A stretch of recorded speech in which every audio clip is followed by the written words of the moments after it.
Challenging times as we are facing now obviously always present even better opportunities. And right now, we're going to focus on the property market. We heard 100 basis points cut on the interest rates thanks to the Reserve Bank trying to stimulate the economy. But what that means is that, of course, debt will cost you a little bit less. And maybe if you are cash flat and liquid, this could be the time for you to look at property. Joining me on the line, Themba Nkosi, also known as DJ Euphonik. He's a property entrepreneur and also the host of Property Matters on ENCA. And we're going to talk about whether or not these difficult and uncertain times present a good opportunity. You're smiling already, which means you're salivating. So tell us, champ, is this the time? I'm not salivating. My heart is so broken because I realize that there's so many people who are not going to make it through this tough time, and it's not just the little guys, it's even the big guys. I'm a landlord myself, and I'm saying during these tough times, what do I do if a tenant of mine says to me, listen, I've been put on unpaid leave? It means they can't pay the rent. And so what do? Do I kick them out, hoping to find a better tenant? And where are you going to find the other tenant? Because clearly all of us are going through this. Exactly. So I think right now is a time for humanity to really, really come out and show its strength. Obviously, there's going to be a lot of big opportunities.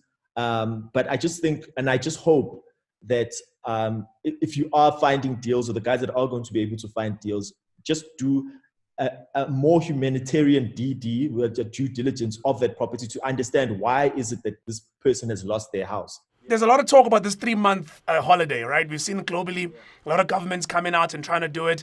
I think I saw one of the banks yesterday come out with something to say, look, if you're a small business and you have a loan with us, we'll give you a 3-month holiday.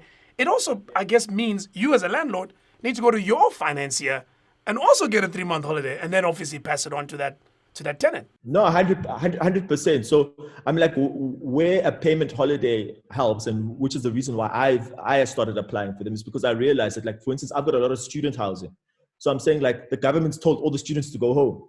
So why is a student going to pay for an apartment that they're not using? So the roll-on effect is that I'm not getting rent, which means I'm not going to be able to pay my bond. So it basically means that I'm also putting my tenants on a payment holiday. So let's talk buying now. All right. So Themba and all sorts of landlords out there are taking a bit of pain. They have to be more human and pass that on, hopefully negotiate with the banks and pass it on to the tenants. But, there's also the Andile who's outside, who's watching this property market, and he's thinking, man, is this the time? Is this the time to strike?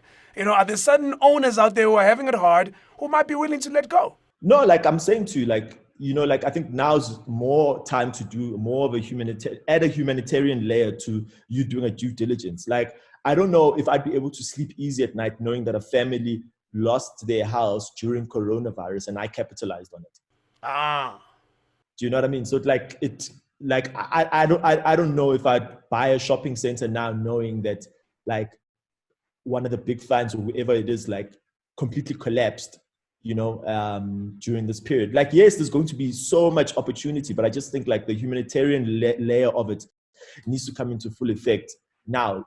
Yes, the interest rate is lower, which means you can get better deals.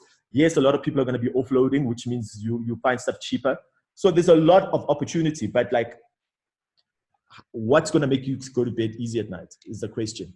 I was just thinking about all of the costs and the levies, transfer fees, all the kind of taxes you pay when you get into properties. And I'm wondering if there's a way that government could suspend maybe some of that stuff and make it easier. What do you think? Well, ideally, the government should. If you've seen a lot of the other countries around the world, they've done that. But the problem with South Africa is that we were already in recession. We were already on the brink of collapse. Already, our municipalities aren't paying the likes of Eskom, and already our municipalities are in debt. So the question is, can the municipalities hold more debt? Can they go through that? And the real answer is no. There's too many critical decisions to be made. It's a lot. Yeah, I know it's a lot. All right, my man. Thank you so much. Thank you so much, Euphonik. I appreciate your time.